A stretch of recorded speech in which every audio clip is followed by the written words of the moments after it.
Hello and welcome. Kamusta kayong lahat dito mga kapatid kong star viewers?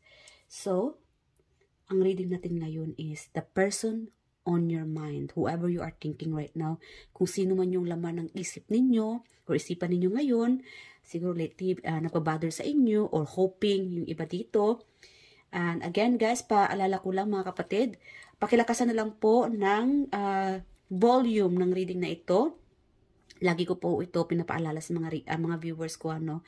And yeah, so pakilakasan na lang dahil hindi ko po gamit ang aking microphone most of the time naman, ano. Pero kasi po noon nung ginamit ko po yung microphone ko the whole time na nagsasalita ako, wala palang volume or somehow na disconnect yung volume doon sa microphone or sa Bluetooth ng cellphone ko. So, kaya medyo alanganin ako kung gamitin ko ba o hindi. Kasi masasayang lang yung oras, ano, sa kakasalita din yun pala at the end of the reading, wala palang volume. So, I hope na intindihan niyo mga kapatid. So, pakilakasan na lang po. Kayo na muna ang mag-adjust at this moment or yeah, paki-Bluetooth na lang din ng volume ng reading na ito or whenever you watch this reading, no? So, pakilakasan na lang or i-Bluetooth na lang sa inyong ibang gadgets. So, kamusta kayong lahat? And this is general reading, collective reading. Kunin nyo lang mga kapatid kung saan ka nakaresonate. Kung hindi naman, huwag nyo pong lahatin. And this is the person on your mind. This could be love reading or friendship, family members, co-workers. Again, kunin nyo lang kung saan ka nakaresonate. Huwag nyo pong lahatin na ang reading na ito ay para sa isang tao lang or para sa inyo lang, no? Or sa iyo lang, no? And, yeah, so alamin natin kung sino itong taong iniisip mo ngayon or this is about a person na walang communication or ex siguro ninyo, ex-friend or ex-coworker or something na hindi mo na siya nakikita, wala kayong communication, wala kayong pakikita, wala ka ng naririnig mula pa sa kanya. So, alamin natin kung if ever, no, na later on, magkaroon kayo ng communication or magkita kayong muli, something like that, na ano ang magiging reaction ng taong ito sa inyo or ano ang magiging motibo ng person na ito sa inyo. It could be good or bad. Yung, something what nasa pagbabalik kasi I'm getting like may magbabalik, no? So, hold on. So, before you keep continuing this reading, stop nyo muna itong reading na ito. Isipin nyo muna ang tao na if ever na magkita kayo muli, ano maging reaction niya, i-meditate nyo muna. Pag-meditate muna kayo ng konti and isipin nyo yung person, the person in your mind, para makuha natin ang kanyang energy, no? Para naman makaresonate kayo dito sa reading na ito. So, ready na kayo? Alright, Spirit Guide Angel, sino itong tao nakadeal ng ating collective? Who is this person? The person in their mind, if ever na magkita silang muli, sino po itong tao na magkita silang muli, magkaroon ng communication? Who is this person in their mind? If ever na magkaroon sila ng communication, okay, Aquarius, you are dealing with a person na Aquarius, mahilig sa hayop, pet lover, Aries, this person is Aries, tambay, itong taong ito at this moment, no? Wala siyang trabaho or tambay pa, gising sa gabi, maybe you're dealing with a person night owl, gising sa gabi, in 2 weeks, siguro yung iba dito magkaroon ng communication with this person or alamin natin mamaya, no? I hope hindi ko makalimutan. Something about in 2 weeks na mangyayari. I don't know about that in 2 weeks. Or letter E, o siguro in 2 weeks, no, yung iba dito, magkakaroon ka ng balita tungkol sa tao na ito. Or somehow magkita ba kayo, or magkaroon bigla ng communication yung iba dito. Siguro in 2 weeks na. Not a good looking. Siguro itong taong ito ay hindi gwapo, hindi maganda. But I don't know. I don't know who you are dealing with, no? Siguro ex-friend ninyo, ex-family member, whoever na iniisip nyo ngayon, no? Kasi mix ito, hindi to love reading lang, ano? Is everything, the person in your mind right now. Cancer, you could be dealing with a Cancer. Maganda. Okay. Gemini, we have here Gemini. Okay. European. Okay. European. Okay, so we have here third party. You might be dealing with a third party, foreigner. So we have here foreigner, Europe, European, pet lover. So again, confirm na itong pet lover ninyo ha. 40s, maybe this person's around 40s. Okay, newscaster. We have here fire sign. You could be dealing with a fire sign. Mid-30s. Bilisan na nga natin to. Antukin. Gising sa gabi pero antukin. Siguro antukin maaraw. Guwapo. Maganda. Guwapo. Not a good looking. Inggitera. So you're dealing with a person na may pagka-inggitera. Ano pa? May hilig sa alahas. Okay.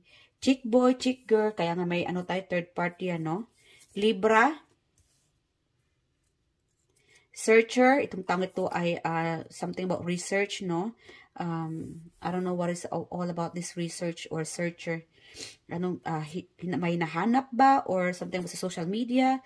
Or siguro sa school, scientist, social media. Like nasabi ko lang kanina, social media. Makeup artist. Mahirap. Itong ito'y tambay. Tambay na, mahirap pa.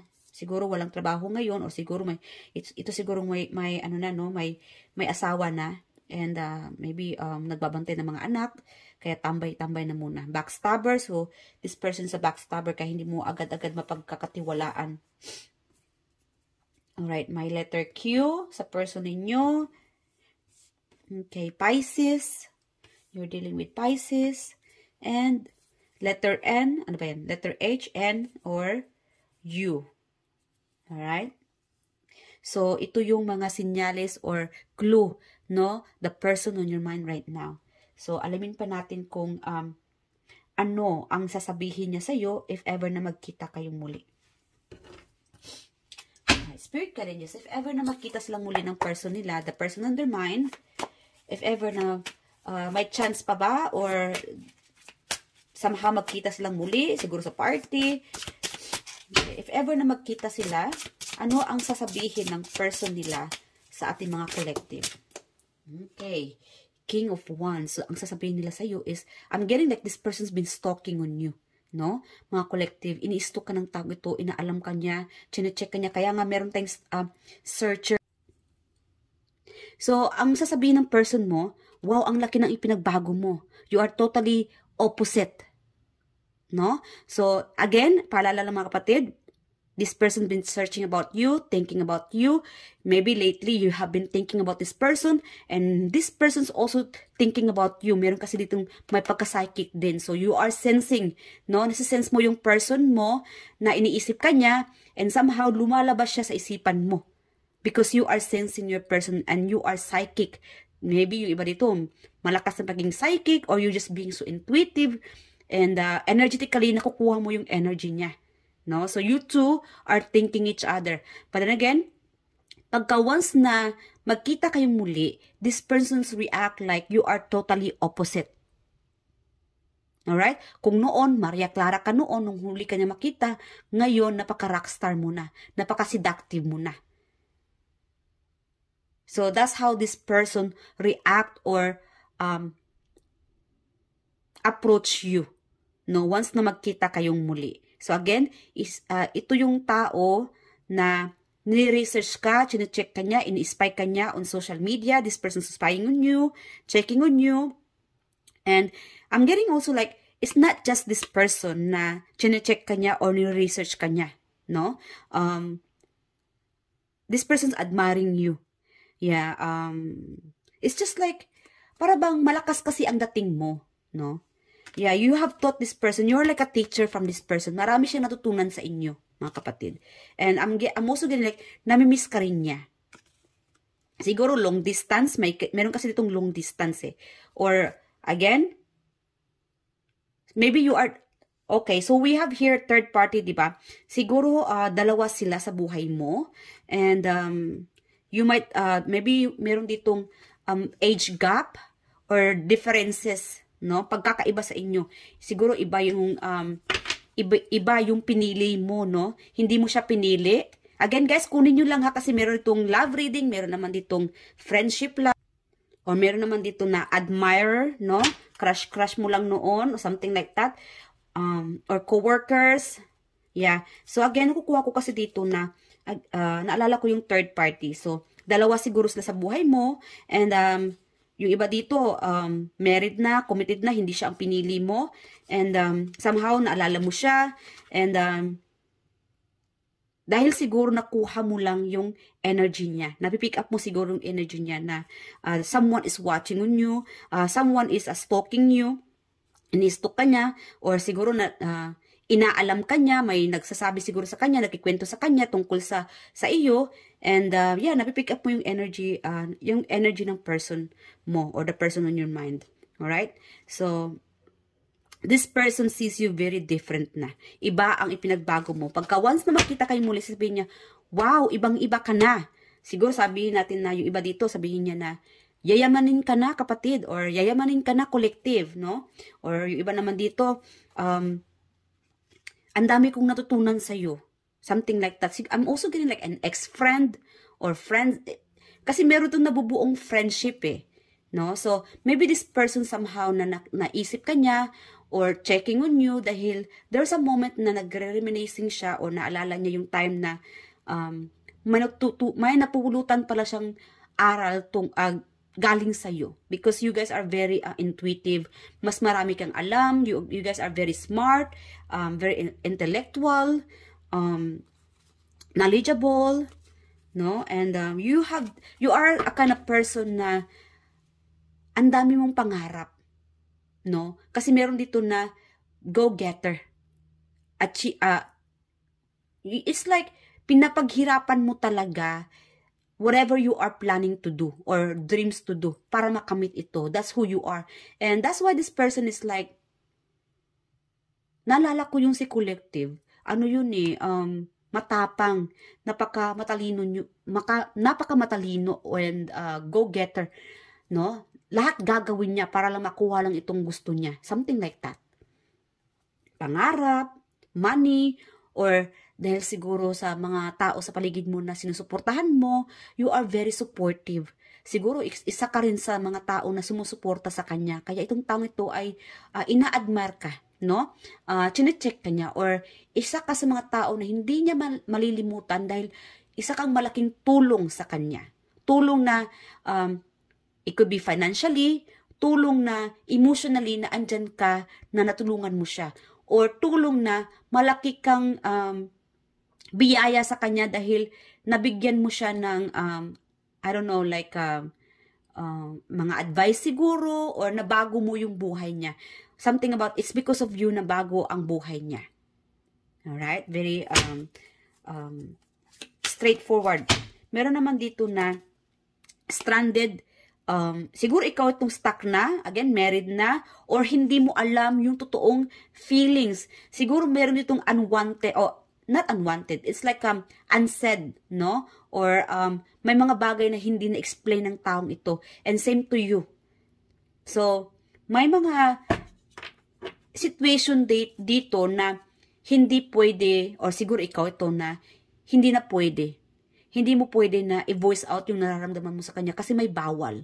It's something what may bawal sa iyo na hindi mo pwede, o hindi ka basta-basta magpapakita ng or limit lang, no? May limit lang sa iyo. Whatever situation you are in right na, mga kapatid. Or this could be also the person on your mind, siguro committed na rin siya. Both of you siguro committed na may bawal. Whatever it is na may bawal, na hindi pwede na kasi meron ditong grounded or limit lang yung sasabihin niya sa'yo. Okay? Siguro kung magkita man kayo, high hilo lang. Yun lang. Kasi may bawal, hindi na pwede. May harang na. May humaharang na sa inyong sitwasyon. Alright, ano pa? Ano pa ang sasabihin ng person on their mind pag once na magkita silang muli? Okay, celebration. Okay, may friendship pa. May chance pa, siguro may magkabalikan na, or at least friendship na lang, sabihin na lang, kain tayo sa labas, or somehow na, kasi, di ba nasabi ko, naalala ka niya or hindi ka niya malilimutan dahil may natutunan siya sa inyo. So, pag once na magkita kayo, may iba dito, the person in your mind na pag magkita kayo, it's like a conversation na walang bukas, na wala nang magiging bukas. Something like that na parehas kayo ma-hooked up, no, sa conversation ninyo. Yung iba dito. Yung iba naman, pag once na magkita kayo, there will be the next episode na mag-usap kayo muli. Sabihin natin na, wala na akong time ngayon pero invitahin kita, no? Let's go out or mag-dinner tayo, lunch, or something like that na iimbitahin kita. So, meron pa dito na another chance na mag-usap kayo muli. Kasi may reconnection sa friendship. Dahil may ano dito strong. Kahit na walang communication, walang pagkikita, pag once na magkita kayong muli, or pag once na may chance pa, no, na magkita kayong muli, siguro in 2 weeks, kasi meron itong in 2 weeks biglang magpaparandam ito, or biglaan kayo magkita, o may biglaang mag-imbita, or siguro somehow magkita kayo sa isang event, a party, whatever celebration na magkikita kayo, biglaan ito. So, there will be like a reunite. May mag-reunite dito, may magkikitang muli sa inyo. Soon, in 2 weeks, yung iba dito. Very specific. Hindi ito para sa lahat, para ito sa tao na biglaan ang pagkikita ninyo. So, beware, this person on your mind, meron itong celebration na magkikita kayong muli. Or meron pang chance na reconnection or friendship, no? And celebration sa inyo on your mind. The person on your mind. Alright? So, we have here 10 of Swords. So, we have here healing. So, once na magkita kayo ng taong ito, no, or sabihin natin noon nasaktan mo siya, meron kasi dito parang napagod Napagod or isa ka siguro sa mga tao na naapakan ba siya. Siguro yung pride niya naapakan or nananakit sa kanya or siguro nung time na hindi kayo nagkita, walang pag-uusap, siguro may ghosting. Maybe that time na hindi kayo nag-usap or nag-ghost or walang communication somehow, this person has been through a lot. No? Siguro ikaw ito na napapaisip na ano kaya nangyari dun sa taong iyon? No? Bakit wala akong narinig sa kanya? Biglaan na hindi na ako kinausap, walang nihuniha. It's because this person has been through a lot. Marami siyang mga challenges sa buhay, marami siyang mga pagsubok. No? So, iba-iba ang storya ng ating mga buhay, ng ating mga or challenges. So, this person has been through a lot. And kaya siguro nagkaroon siya ng solitude or may mga tao na kinakat off niya muna sa buhay. So, soon or once the time na magkita kayo muli is because this person finally healed. No? So, once na magkita kayo muli, okay na siya, ready na siya. Dahil okay na siya, nakapag-move on na. Maybe this is your ex or ex-friend, no? Ex-lover, but somehow this person need time to heal. Whatever situation, whatever na anong sitwasyon nyo noon, kung bakit kayo hindi nagkita, walang communication, something like that. You just have, it's just that this person is not ready or may mga pagsubok siyang kinakaharap that moment or maybe at this time, no? So, by the time na magkita kayo, this person will be healed. So, it takes time for this person na harapin ka or magkita kayo. Or, I'm also getting like, depende rin kay Divine Universe, no? Kung ipagtagpo kayo muli. Kasi hindi naman kayo pwede ipagtagpo muli ni Universe kung hindi pa nakapag-move on itong taong ito. Alright? Kasi kailangan pa ng healing. There's a process na kailangan pa ng healing sa inyo. Siguro sa inyong dalawa. Dahil pareha siguro kayo nasaktan or, like again, may mga challenges lang, no? May mga pagsubok lang talaga. Siguro may mga sagabal. Yeah. Sorry. So, ano pa? O siguro sasabihin ng taong ito pag magkita kayo, okay ka na ba? Dahil ikaw din siguro itong nasaktan. No? Sasabihin niya na nakapag-move on ka na ba? Siguro may magsusorry dito. No? Magsusorry dahil nasaktan ka niya. Siguro ito yung taong nananakit sa inyo. And by the time na magkita kayo, tatanungin niya, I'm sorry or I'm sorry na, no, na nasaktan kita, na isa ako sa nanakit sa iyo, na I let you down or I push you down. Something like that na parang, para bang dumating sa point na nasa baba ka na, lumagapak ka talaga sa, sa sahig, na walang tumutulong sa iyo. So, this person is somehow, kasi meron dito nakapag-move on ka na eh. Meron dito nakapag-move on na.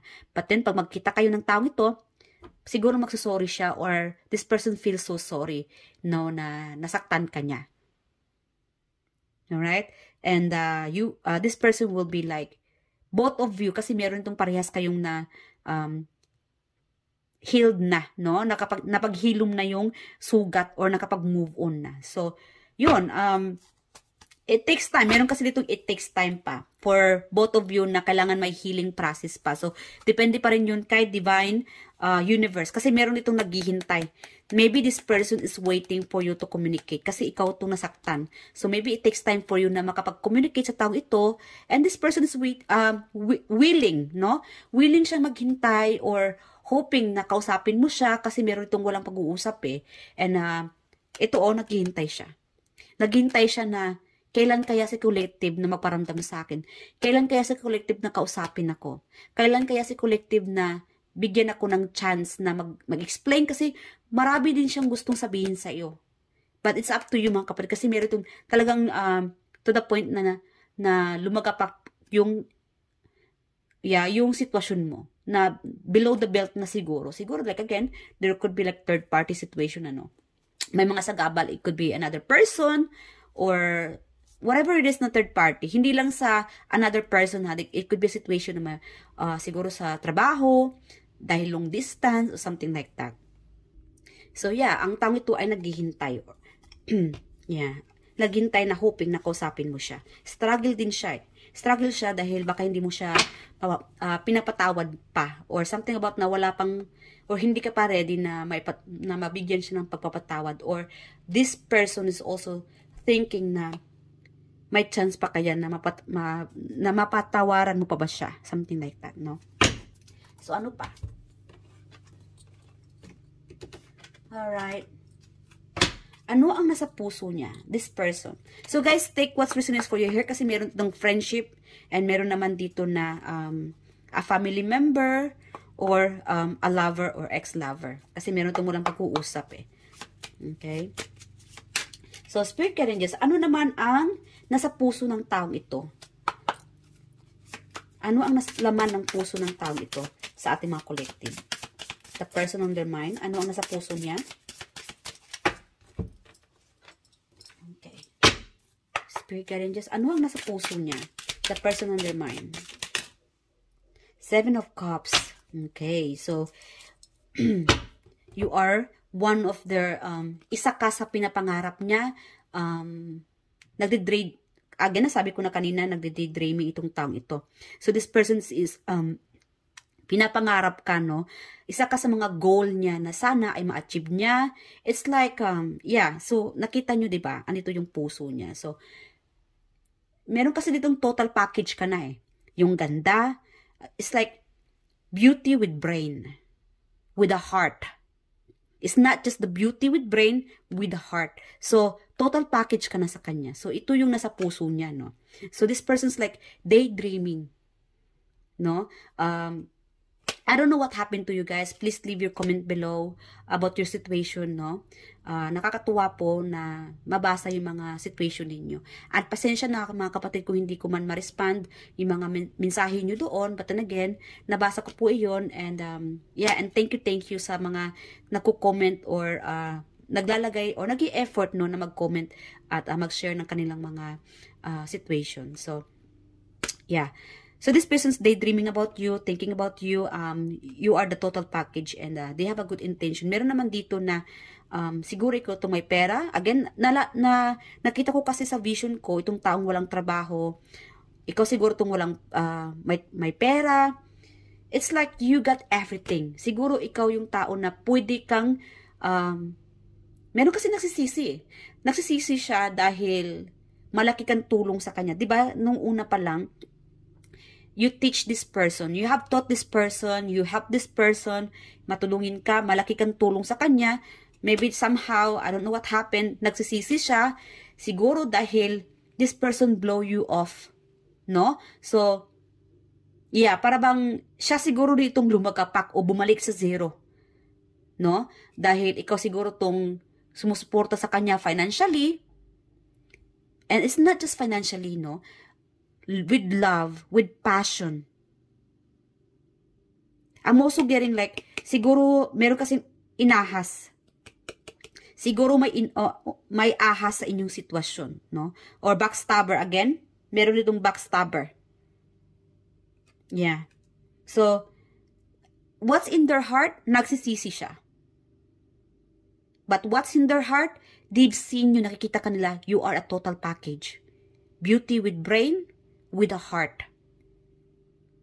Okay? Meron naman dito, everything, no? Beauty with brain, with a heart, and money. Support. Emotional support, everything, nasa iyo na lahat. So, that's what in their heart, kaya namimiss kanila. They're daydreaming about you, thinking about you, hoping na mapagbigyan mo siya, hoping na,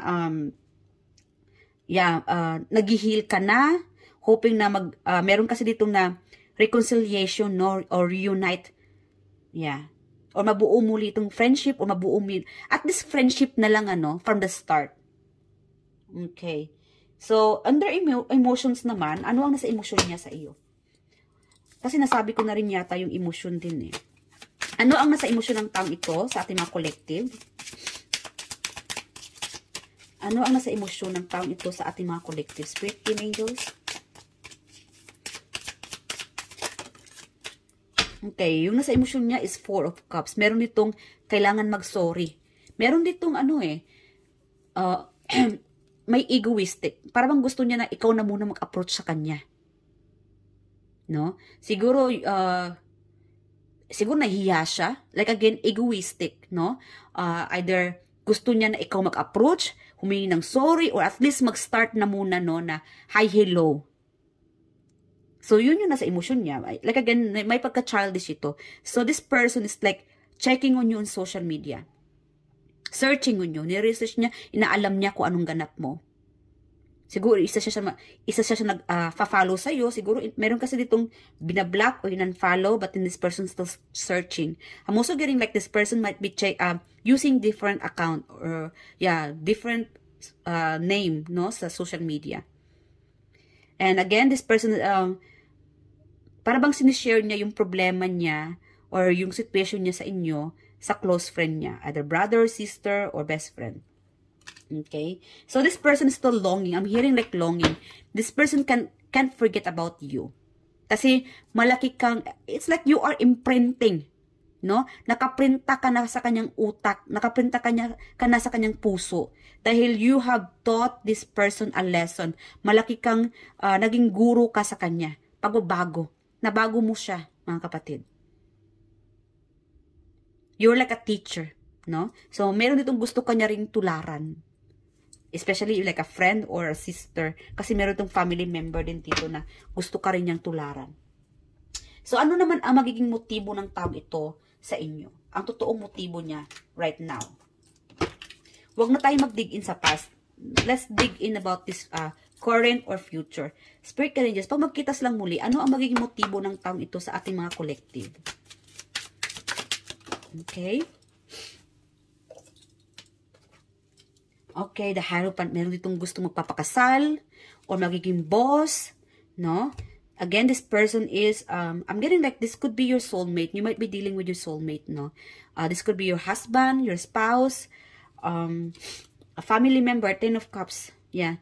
This person, I'm getting like, magsama tayong muli or let's be friends again. They have a good intentions to you kasi meron ditong ex-husband, ex-spouse, kasi meron, malakas dito yung partner. Yeah. Malakas ito yung partner or this could be your boss or coworker.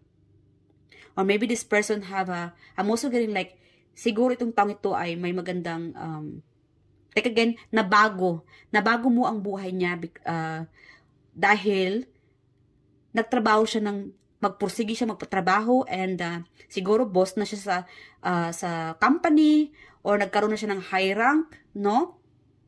Nakukuha ko kasi yung tumaas yung ranggo niya kasi nagpupursige siya because this person looked up to you. Dahil ikaw ay nagbibigay ng lakas loob sa kanya. And like again, you have taught this person a lesson na bago mo yung buhay niya. This person is willing to, I don't know, like, get back together, mabuo yung pamilya, or at least mabuo yung friendship. Friendship na lang muna, no? But again, this person have a good intention towards you pag magkita kayong muli. Alright? Kasi meron ditong is divinely, okay, intervention, no? So, sa universe na makikialam or sa universe na magdesisyon kung kailan kayo parehang ready na ipagtagpo kayong muli. Because there will be like a family thing. You two are like a family.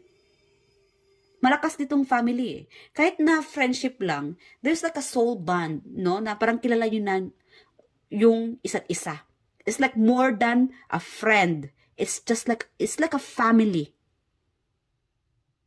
This situation, you guys have this like a sacred, sagrado ang inyong samahan.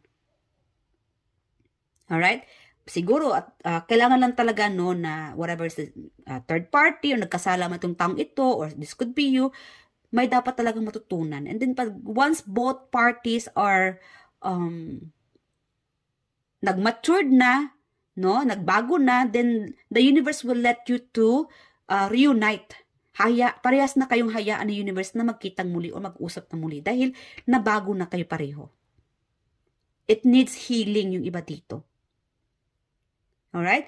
So, by the time na magkita kayong muli, there will be like a good connection as a family. Kahit friendship lang muna, parang pamilya na kayo. Kasi nabuo nyo pareho ang isa't isa. Alright? Kasi meron itong magkabalikan muli or mabuo ang friendship, or there could be like, again, a new beginning. There will be like a handshake, no? It's like a starting over again. Sabihin natin na ex-lover ninyo, sabihin natin na, hi, hello, let's start over again. Ako pala si ganito ganyan. You know what I mean? Yeah, starting from the beginning. And forget the past. Kasi move forward na tayo, ibang-iba na. Kasi meron ditong parehas na kayo committed na.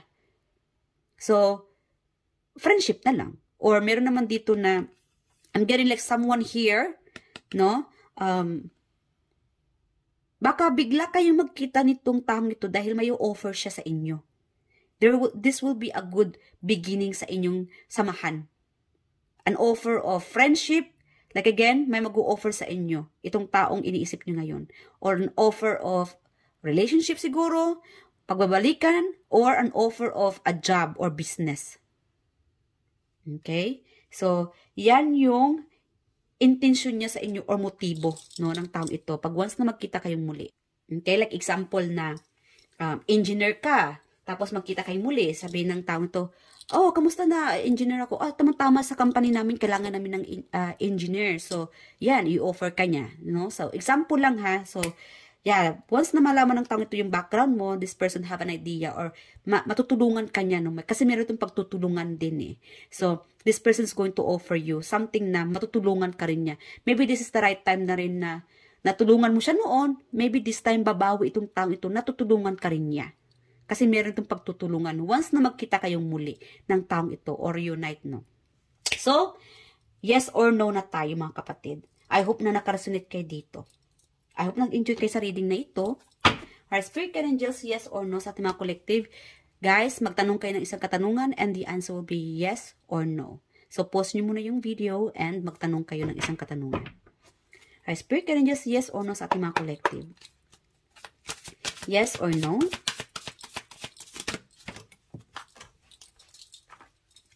So, we have here no. Okay, siguro yung iba dito, not yet. Meron pa siguro hindi pa nakapag-move on. Malakas siguro dito yung third party or nasaktan, na-offend, emotionally na hindi pa ready. Kasi meron dito hindi pa talaga ready. Hindi pa, siguro both parties are not ready yet. No? Again, kunin nyo lang ha kung saan ka nakasanit. We have here no pain, heartbreak, betrayal. Again, meron na tayo kanina, may umahas or may inahas. Ano ba yun? Betrayal, yeah. Or backstabber. Heartbreak, betrayal, loneliness, removal, absence, division, depression, separation, sadness, heartache, unhappiness, upheaval, grief, sorrow, upset. Galit pa tong taong ito. Either, I don't know, this could be you na galit pa, or maybe this person still not ready pa, no? Hindi pa siya nakapag-move on. Or a confusion, alienation. So, yeah. So, hanggang dito na lang mga kapatid. And I do hope na nakakaresulate ka dito. But you know what? Pahabol natin anong dapat mong malaman about this person. If this person, no, one last pa, pag magkita silang muli, anong gustong sabihin ng taong ito sa ating mga collective? One last more. It's obvious you're meant for me. Wow. Meron ditong mas starstruck muli ang taong ito sa inyo. So, this could be a new beginning sa inyo, no? Para kasi dito na available ka, available siya. So, meaning, obvious na obvious, meant to be kayo pareho. Like again, nasabi ko kanina, meron ditong soulmate. Ano pa? Ano pa, spirit team angels? Pag makita sila muli, anong sasabihin ng person ng... Okay, so sorry, confirm. Gusto ng taong ito mag-sorry sa inyo, mga kapatid. Alright. Ano pa, spirit team angels? Anong gustong sabihin ng tao na nasa isip na ngayon pag magkita silang muli? Alright. You'll be in my heart always. Oh, so this person cherish you. No? So, meron kasi ditong the past, no? Siguro may anak kayo noon, or may, like again, may anak, or childhood, kasi meron ng childhood eh. Childhood lover, or past person ninyo, you will be forever, no, in their heart. Even though na hindi naging kayo, malaki kang naging tulong sa kanya, or binago mo siya, no? So, the bottom is, I love everything about you. See, you are a total package. So, nasa iyo na lahat, mga kapatid. And, yeah, so, yun ang masabi ng person ninyo, na pag once na magkita kayong muli, you are everything. And you're always in their heart. Sorry, it's obvious na you are meant to be, or we are meant to be together, or you're meant for me. Wow, talaga naka-reserve ka sa kanya ng Panginoon. Wow. This person, I'm also getting like this person you are dealing right now is, very spiritual. This person believe in soulmate. So, yeah. And hanggang dito na mga kapatid. And I hope na nag-enjoy ka sa reading na ito. I love you guys. At mag-ingat kayo palagi. Good, yeah. So, I'm hearing like good night. Yeah, good night, goodbye, good morning, and I love you. Bye!